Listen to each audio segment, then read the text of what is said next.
नमस्ते दोस्तों, मेरा नाम है राकेश सकपाल और मैं एक कंपनी चलाता हूँ पिछले 8 सालों से। RS रियल्टी उस कंपनी का नाम है, जिसका ऑफिस मुंबई में है, पुणे में है, राजस्थान मारवाड़ जंक्शन में है और एक ऑफिस उसका माणगांव में है। माणगांव ये मुंबई गोवा एरिया के मुंबई गोवा जो रोड है उसके बीच में एक डेस्टिनेशन है। माणगांव तालुका है, माणगांव रायगढ़ डिस्ट्रिक्ट का। वहाँ पे मैं ज़मीन का कारोबार करता हूँ और जो किसान नहीं होते हैं, जिनको ज़मीन एग्रीकल्चरल ख़रीदनी होती है महाराष्ट्र में, उनको मैं किसान सर्टिफिकेट बना के दे देता हूँ, फार्मर बना के दे देता हूँ और फिर वो महाराष्ट्र में एग्रीकल्चरल लैंड खरीद सकते हैं। जो राजस्थान से ये भूमि प्रमाण पत्र सर्टिफिकेट बनता है और जिसके द्वारा आप राजस्थान से सर्टिफिकेट बना के महाराष्ट्र में कहीं पर भी ज़मीन खरीद सकते हैं। तो अगर आप चाहे तो हमारा जो मैं जहाँ पर मेरा नेटिव है, मेरा गांव है, मेरा विलेज है माणगांव, तो वहाँ पे भी मेरा ज़मीन का कारोबार चलता है। अगर आप चाहे तो माणगांव में ज़मीन खरीद सकते हैं। अभी पिछले 8 सालों में लगभग हम लोगों ने 4000 लोगों को किसान बनाया हुआ है और कई सैकड़ों लोगों को महाराष्ट्र में ज़मीन दिया हुआ है, माणगांव में ज़मीन दिया हुआ है। तो माणगांव में ज़मीन का कारोबार क्यों करते हैं और माणगांव में ज़मीन क्यों खरीदी जा सकती है या फिर क्यों खरीदनी चाहिए, investment, why invest in Mangaon. तो माणगांव में इन्वेस्ट करने के कुछ कारण हैं जिसके वजह से लोग इसको वहाँ पे इन्वेस्ट करना चाहते हैं। मेरे से हमेशा पूछा जाता है माणगांव में ऐसा क्या है कि जहाँ पे मैं ज़मीन परचेस करूँ। तो माणगांव में फार्म हाउस अगर आपको बनाना है तो उसके लिए भी बेस्ट है माणगांव। माणगांव का जो है वो पनवेल से नज़दीक है, मुंबई गोवा की कनेक्टिविटी है। माणगांव फार्म हाउस बनाने के लिए सुंदर जगह है, पीसफुल है, ग्रीन है और माणगांव के आजू बाजू में बहुत सारे टूरिस्ट डेस्टिनेशन है। टूरिस्ट डेस्टिनेशन में जैसे कि रायगढ़ फोर्ट हो गया, दिव्य आगार की बीच हो गई, श्रीवर्धन की बीच हो गई, दिघी पोर्ट हो गया। दिघी पोर्ट के बारे में मैं डिटेल में बात करूंगा कुछ समय में आपसे। हरिहरेश्वर की बीच हो गई, कुंभा का वाटरफॉल हो गया, मुरुड जंजीरा का फोर्ट हो गया, कोलाड में रिवर राफ्टिंग है। इंडिया में मेरे ख्याल से 2 ही जगह पे रिवर राफ्टिंग होता है, एक ऋषिकेश में और दूसरा कोलाड में। तो रिवर राफ्टिंग हमारे इधर पे है नज़दीक में। चौदार तले जो आपको मालूम होगा, वो डॉक्टर बाबा साहेब अम्बेडकर ने वहाँ पे प्रोटेस्ट किया था, वो चौदार तले पे, चौदार तला, प्रतापगढ़, ऐसी बहुत सारी जगह है जो टूरिस्ट डेस्टिनेशन नियर बाय है। इसलिए माणगांव फार्म हाउस बनाने के लिए बहुत अच्छा है। माणगांव को नेशनल हाईवे की कनेक्टिविटी है। नेशनल हाईवे वहाँ पे national highway 66 Mumbai Goa highway जो है वो माणगांव को लग के जाता है। उसके अलावा एक रास्ता पुणे से भी आता है जो माणगांव में है। तो ये ट्रायंगल शेप में एक सिटी है जो नेक्स्ट अभी जो देखिए, वैसे तो महाराष्ट्र ऑलवेज अग्रेसर है, अग्रेसर मतलब बहुत फास्ट है नई सिटीज़ बनाने के लिए। तो एक नई सिटी आने वाले 10 से 12 सालों में महाराष्ट्र को मिलने वाली है, जो है माणगांव। मैन्युफैक्चरिंग हब होगा, ये मैन्युफैक्चरिंग हब होगा जहाँ पे ये माणगांव में बहुत सारी कंपनीज़ आ रही है जो अपना मैन्युफैक्चरिंग यूनिट्स वहाँ पर लगाने वाली है। उसके बारे में हम थोड़ा आगे बात कर लेते हैं। लेकिन नेशनल हाईवे की वहाँ पे कनेक्टिविटी है, जो एक पुणे से आता है रास्ता और एक मुंबई से आता है, उसकी कनेक्टिविटी उसको है।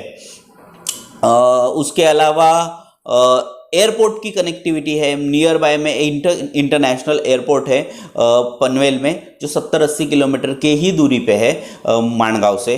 तो एयरपोर्ट की उसको कनेक्टिविटी है, जो नज़दीक में है एयरपोर्ट जो बन रहा है अभी आने वाले कुछ सालों में। पनवेल का जो एयरपोर्ट बन रहा है वो रेलवे की कनेक्टिविटी, कोंकण रेलवे की कनेक्टिविटी है। लाइन डबलिंग हो चुका है। पनवेल से 1.5 से 2 घंटे के अंदर आदमी इजीली माणगांव पहुंच जाता है। तो रेलवे की कनेक्टिविटी भी है माणगांव में। और सबसे बड़ी बात जो माणगांव के पास है, that is a Dighi port.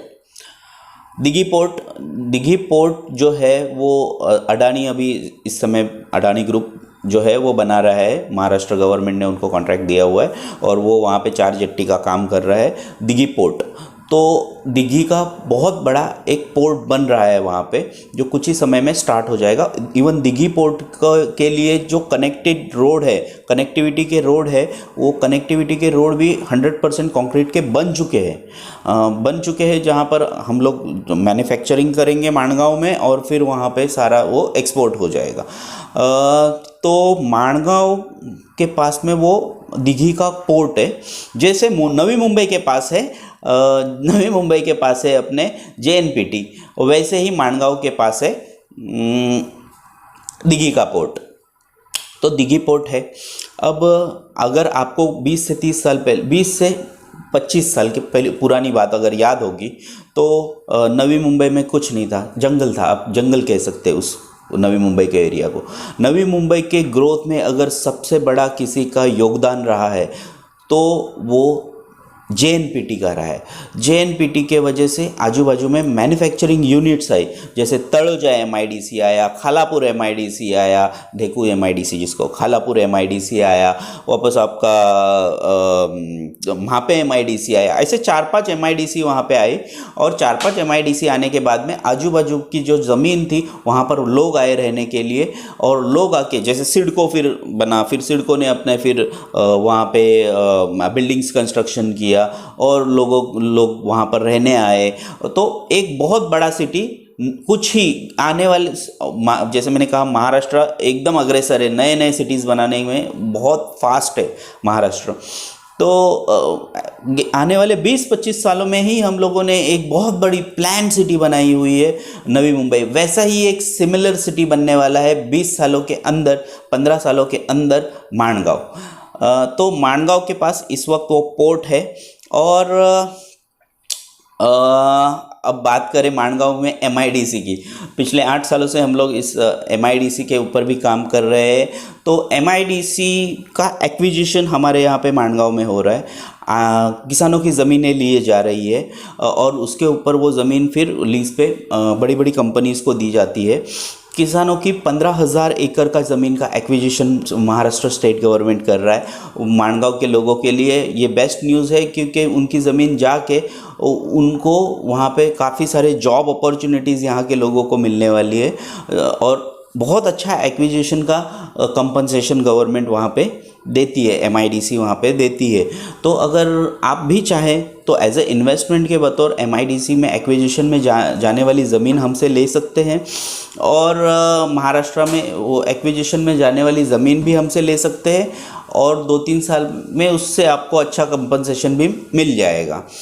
वो उसके बारे में आप मुझे फ़ोन करेंगे तो मैं आपको एक बिज़नेस इन्वेस्टमेंट करने के लिए एक अच्छा प्लान बता दूंगा। तो माणगांव में ये MIDC 15,000 एकड़ की ज़मीन ले रही है। 140 से ज़्यादा कंपनीज़ के साथ में बातें चल रही है, और 10-20 से ज़्यादा मेरे ख्याल से जो आने के लिए वहाँ पे राज़ी भी हो चुकी है।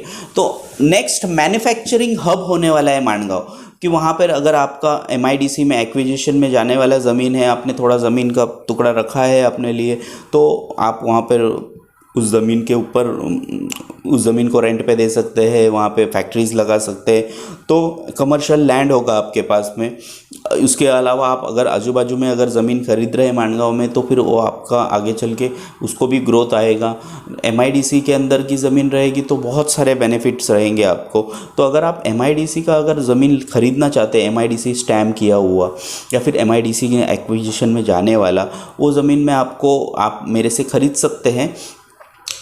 आप फ्राइडे सैटरडे संडे में माणगांव में रहता हूँ, माणगांव का ऑफिस है अपना, वहाँ पे मैं आपको MIDC का पूरा प्रपोज़ल दिखा सकता हूँ कि ये ज़मीन एक्विजिशन में जाने वाली है, और ये ज़मीन को आप ख़रीद सकते हैं। 2-3 साल में आपको उसका कंपनसेशन आ जाएगा।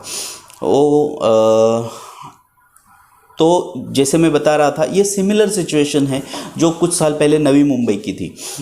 JNPT को जैसे JNPT ने जैसे नवी मुंबई की ग्रोथ कराई, वैसा ही दिघी पोर्ट जो है वो माणगांव के आजू बाजू के एरिया की ग्रोथ कराएगा। लेकिन माणगांव उससे भी बड़ा, मतलब जैसे उससे भी बड़ा एक इंडस्ट्रियल एरिया माणगांव को मिल रहा है, माणगांव MIDC के तौर पर। मैन्युफैक्चरिंग काफ़ी कंपनीज़ आ रही है वहाँ पे, जॉब बहुत बूम पे है, जॉब अपॉर्चुनिटी वहाँ पे बहुत ज़्यादा है। तो मेरे ख्याल से माणगांव इन्वेस्टमेंट करने के लिए ये बेस्ट जगह है इस वक्त।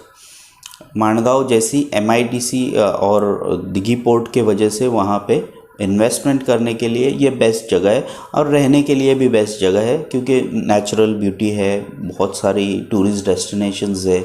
तो मैंने मेरे एंड से कोशिश किया हूँ कि जो क्लाइंट का हमेशा का क्वेश्चन होता है कि वाई इन्वेस्ट इन मानगांव, या फिर वाई इन्वेस्ट MIDC इन मानगांव, तो मानगांव को 15,000 एकड़ का जो एक्विजिशन हो रहा है उसमें आप पैसा लगा सकते हैं। 2-3 साल में आपको उस पैसे का अच्छा कंपनसेशन मिल सकता है, या तो फिर आपका एक इंडस्ट्रियल प्लॉट हो सकता है वहाँ पे, जिससे आप अच्छा खासा अर्निंग फ्यूचर में लाइफ टाइम आपके बच्चों के लिए एक अच्छा प्रॉपर्टी बन सकता है। तो मैंने ये कोशिश किया हुआ है। थैंक यू वेरी मच, धन्यवाद।